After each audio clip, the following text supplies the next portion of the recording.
Money, money, money, money. Money, money, money, money, money, money, money, money. Money, money, money, money, money. Hello, everyone. The theme here, and we're just around the corner from Money in the Bank 2016. All right. So they say that 3 of the matches are WrestleMania caliber matches, WrestleMania main event caliber matches, and it's like, all right, understood that one of them is a Money in the Bank ladder match, and yes, it has main event implications, but I won't call it main event caliber. Then you have one of them that's not even a title match. It's just 2 big names going at it, which I can understand, but at the same time, one of them is Cena. So there's going to be 2, not 1, but 2 pre-show matches, and I don't understand why they're on the pre-show. One of them shouldn't even be taking place at all. I thought this feud was done, and they're just dragging it out. Ziggler versus Corbin. Corbin, okay? Just going with Corbin. I don't see Ziggler winning that match, and if Ziggler does, that just totally fucks up everything that they're trying to hype up about Corbin. Sorry. Then you have Sheamus versus Apollo Crews on a pre-show. I thought they were just supposed to be hyping this feud up. And I'm going to pick Apollo Crews since it's on the pre-show. I guess Sheamus is just getting pushed out the door, and I think they're just going to let him go for a little while so he can promote the Ninja Turtles movie that he's in. But yeah, Apollo Crews. Now to the main show. Why is there a Divas tag team match on this card? This title should be defended. The women's title should be defended. It should restore honor to the women's division. Now they're going down the same path as they were with the Divas Championship. They're starting to throw tag matches and not take feuds seriously and not take certain people seriously again. Bellas are nowhere in sight. This is the time to actually hype up this fucking division, and they choose to throw a tag team match, and now there's turmoil between Dana and Charlotte. What? Is there going to be a loss, and then they start to go at it, and then they give the title to Dana? I don't think so. Paige just beat Charlotte on an episode of Raw. Maybe Charlotte is going downhill. I don't know.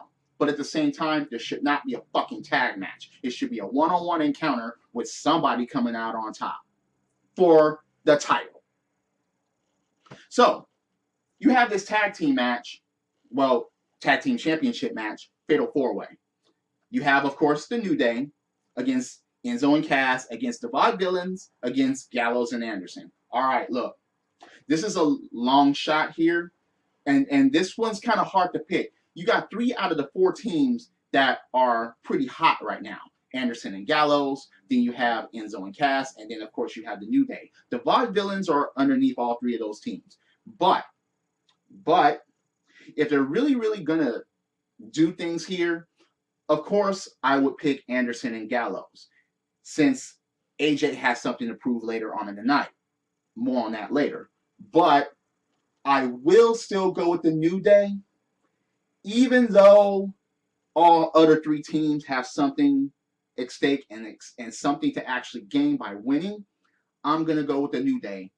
And look, I could be absolutely wrong, but I don't think they're going to give it to Anderson and Gallows at this point. But I could be wrong. It would be good if they did, but I'm still going to go with the New Day. Then you have the Money in the Bank ladder match itself. Okay.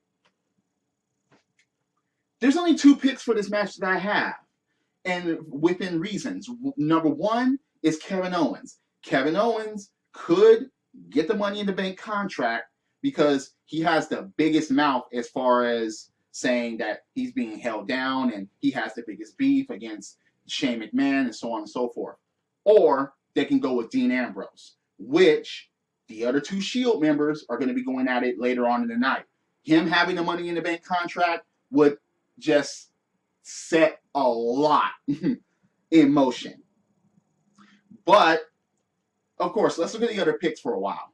You have Cesaro. This could help Cesaro out big time, and the crowd would erupt. Cesaro's section would come alive if they choose to give it to Cesaro.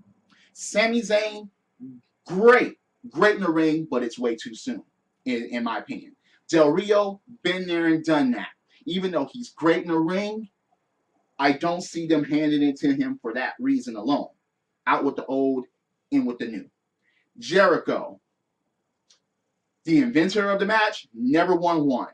I don't think they're going to give him this. I just don't think so.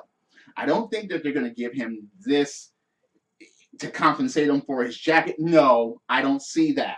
It will be extremely surprising. That will come out of left field, out of nowhere, if he finally wins the Money in the Bank contract. But my top two picks are Ambrose and Kevin Owens. That's me. I'm not sure if I could pick between the two, but if I was going to pick in between those two, I would pick Kevin Owens because he has the most to gain. And so does WWE have the most to gain. And Ambrose is a close second as far as either one of them winning that contract. So then you have Cena versus AJ Styles. Monday Night Raw was a pretty interesting thing with the two contracts there, with or without the club. And of course, AJ Styles chose without the club, being at ringside, being with him. But it didn't say anything about anybody else. The club just basically is fucking Anderson and Gallows, but someone else could come along. The Bullet Club isn't really complete, but I would love to see a one-on-one encounter with these two. No bullshit. No interference. Everything left in the ring. We don't know if that's going to happen, but at the end of the day, if that does, Cena's just returning. And even if AJ Styles wins, there will still be a rematch. There will still be a feud going on. But I will pick Cena for this. Just because it's Cena. AJ Styles losing, some saying it will be a total burial, but he still has Anderson and Gallows. They could still wreak havoc.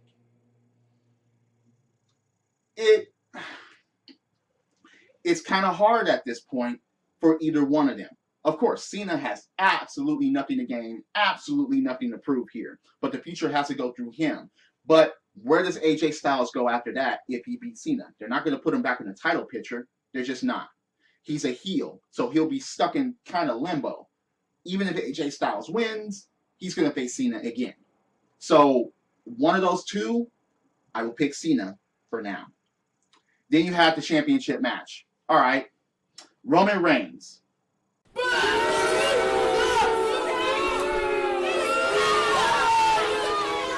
Against Seth Rollins. Rollins never lost the title, forfeited due to injury. And what makes this interesting is that, okay, we all know the history between these two. At least these two. And then you have to understand, we don't even know who the Money in the Bank winner is. We don't know if either of these two are going to walk out of Money in the Bank as champion.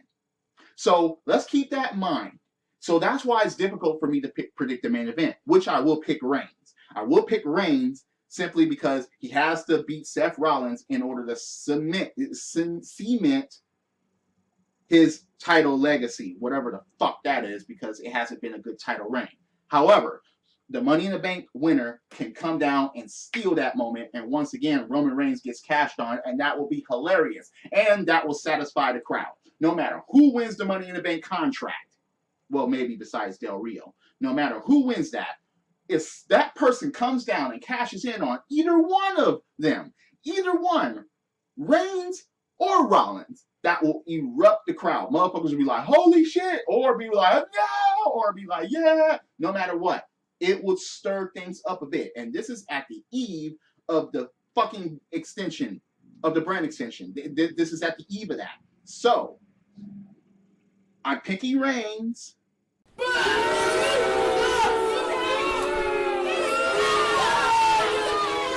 But at the end of the day, it could be the Money in the Bank winner.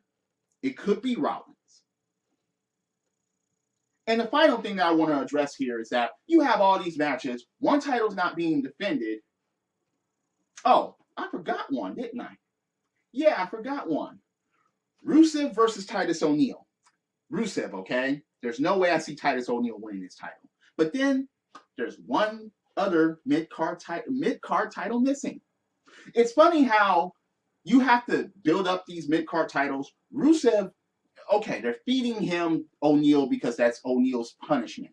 But you have one other mid-card title holder that's so much of a pussy that he's not even going to be there to defend the championship. And he shouldn't even have this championship. So that says a lot. You're going to totally ignore one of the titles that's supposed to hype motherfuckers up to get the world title. That's what the Intercontinental title is supposed to be. But you have this motherfucker that's going to be absent because he's that much of a pussy. Remember, dick licking plus animals equals The Miz. So those are my predictions and thoughts. Anybody, questions and comments below, I would like to hear it. What are your opinions? What are your predictions? I would like to hear it. So, drop kicks, body slams, throw motherfuckers over the top rope, both feet hitting the floor. Yes, I'm a wrestling fan. This is the theme, and I'll see you later. Credits.